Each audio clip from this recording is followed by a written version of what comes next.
big, he's tall, he's lanky, he's nasty. Crane's a tough out, though. Right down the middle. That's the good morning, good afternoon, and good night start. Probably upwards of 70 miles an hour. That's about a 95-mile-an-hour fastball. This one is ripped to right field, taking a step in, and now going back and off the glove of the right fielder, Max Bridgman. Tanis to second. He is held up there with a double, and he turned around that fastball. Nice job by Lucas Tanis. Oh, boys, LaFond, big guy. Pfeffer line shot right at the shortstop. He's been great, but Philibot this time could only stop it. No one hurt a little bit. Yeah, it did. 3-2, 2 men on. Called strike three. Crane gets stuck with the bat on his shoulder, and that's two. Yeah, to see if he fishes. LaFond ends up striking 4 into the 6, tied it, and then got a 3-run homer.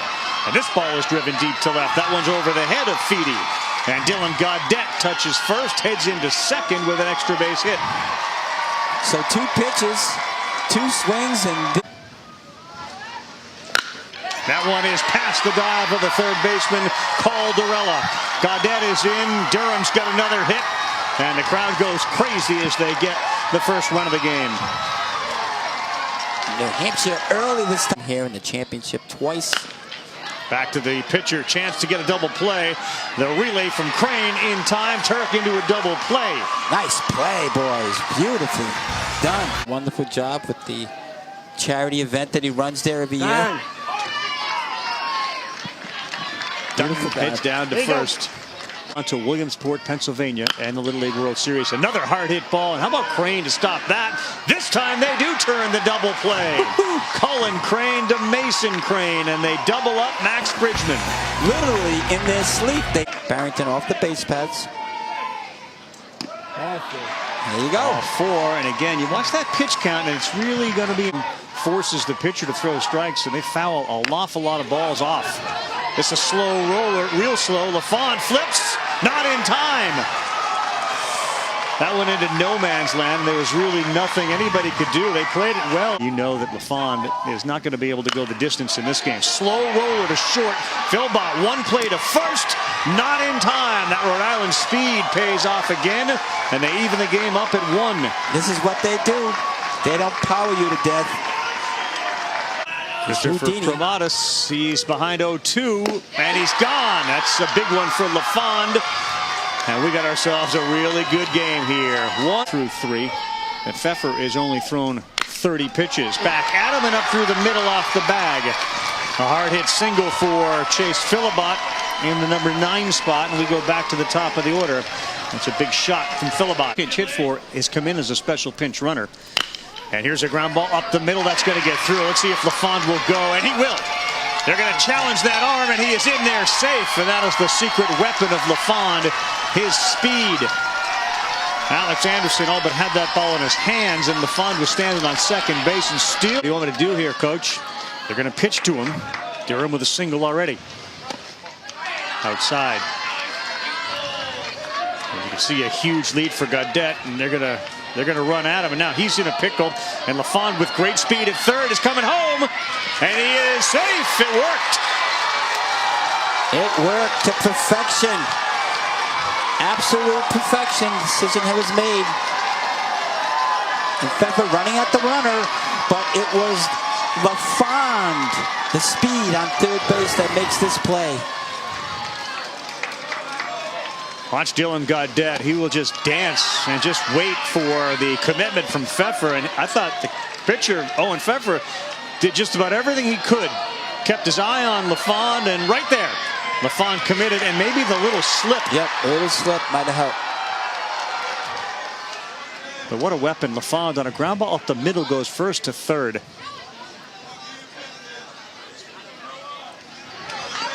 And now New Hampshire regains the lead 2-1. Very good. 20 pitches this inning, and a breaking ball gets Turk, and he's frustrated with himself. Into the game playing defense, and now he gets a chance to swing it.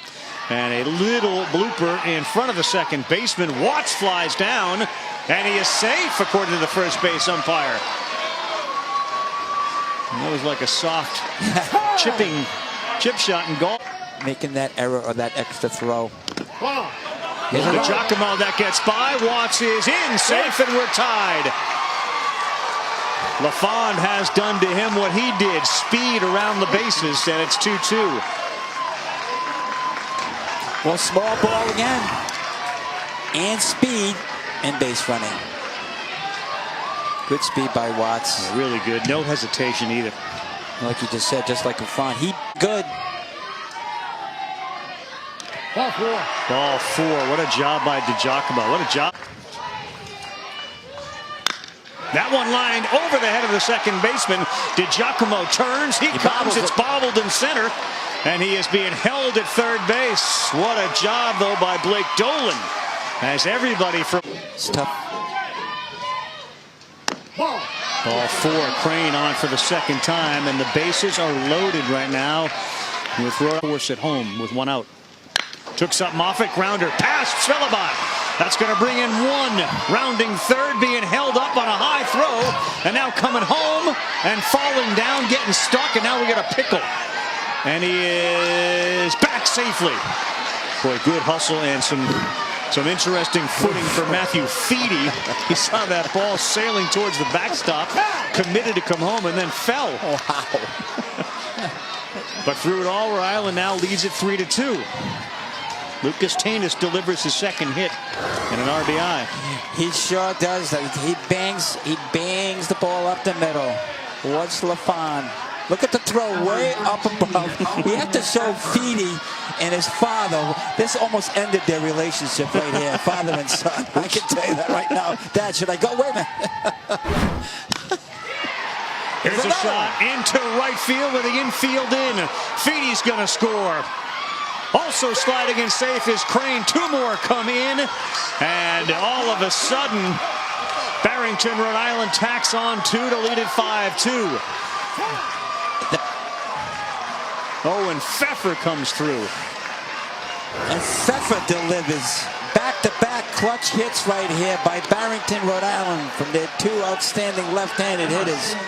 And being aggressive on the base path, you've already got the lead. Challenge those arms in the outfield. Good slide across. Of 5, 6, and 7 due up. This one caught at first base.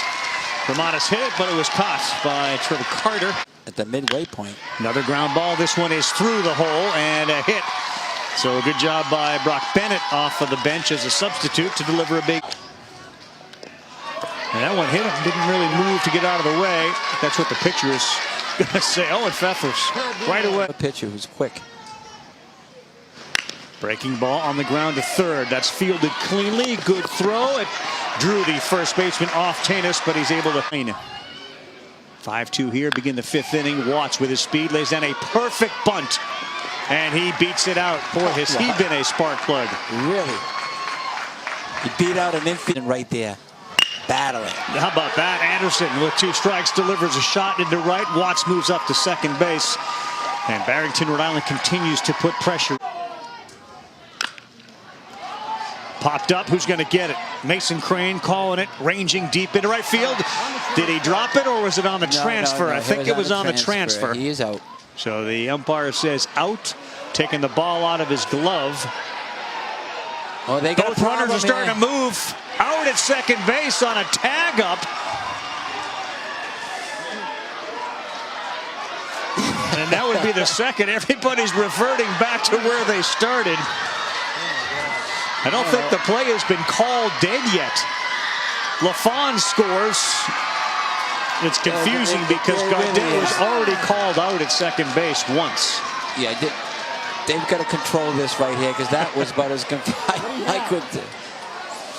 Gaudet ran thinking that he was being forced there because he thought the ball was dropped and there was no out recorded. So Durham kept running. And that kind of caused everyone else to run. So the umpires are going to have to get together and talk this over.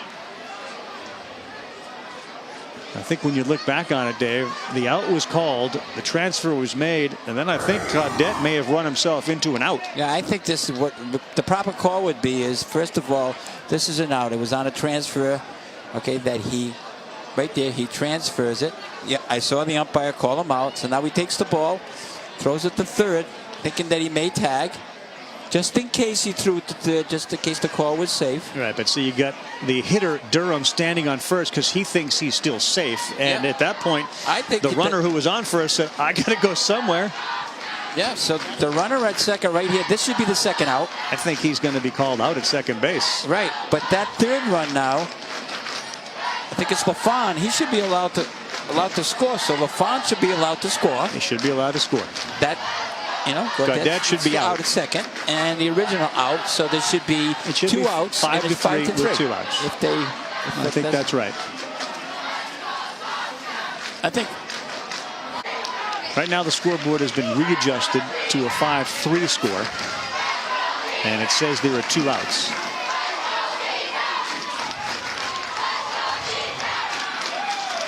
So they've just pointed to Durham at second and told him that he's out. And in fact, there were 2 out calls made at second base. Eastern time. LaFawn, slow roller, and he's got speed. You got to get it and get rid of it. And wow, what a job by Mason Crane. Did he get him? Nope, he dropped the ball. For Dylan Gaudette. And that is hit hard. And all of a sudden, the tying run comes to the plate for New Hampshire in the bottom of the 5th inning. Boy, Gaudette, a double. Maddox Turk, he lines a single in the left, and New Hampshire staying alive. Good job. Chase Philibot now on the mound, and the first pitch he throws is lined into right field. Well, how good a hitter has Lucas Tanis been? He's got 3 hits today. He really, and he's hitting it where it's pitched. And here he is with another at bat. Does his rolls job. One over, yes he does, and it's going to be a close play. No play, he beats it out. And Tanis retreats to third, so on board again. 4 times Owen Pfeffer's been on base. Is definitely doable.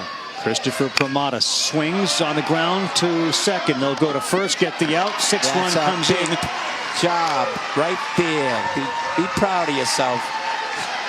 That'll be the best out. Who put on a display last night. Fontaine right at the third baseman, and that is a catch, so that will retire the side. And long story short on that play, that was a double play. It was the 3rd double play by this Barrington defense. Kaya on the ground, backing up at third. Dolan, he throws him out. Check that. That's Caldarella, who's come back into the game. Play hockey in the wintertime and focus solely on baseball. That one is hammered by Bridgman, and it goes to the base of the wall. He will head to second with a double, and New Hampshire alive. And alive on an absolute. Slow roller fielded and bobbled, and now the throw in time. Nice job over there by James Caldarella for the second out. Rhode Island all standing and watching. This one into right field, and it drops. Coming around to score is Bridgman, and they are now within 2, and the tying run's coming to the plate. Good job by Chase Philibot. Phillips, young man. Got him, and that's it. The remarkable Rhode Island run continues as Barrington heads to Williamsport and the Little League World Series. Congratulations, Rhode Island. Amazing run for this team. That is Little League baseball to the ultimate. At its best, 80 pitches, back-to-back complete games for the kids from Rhode Island. And they will face Virginia Friday.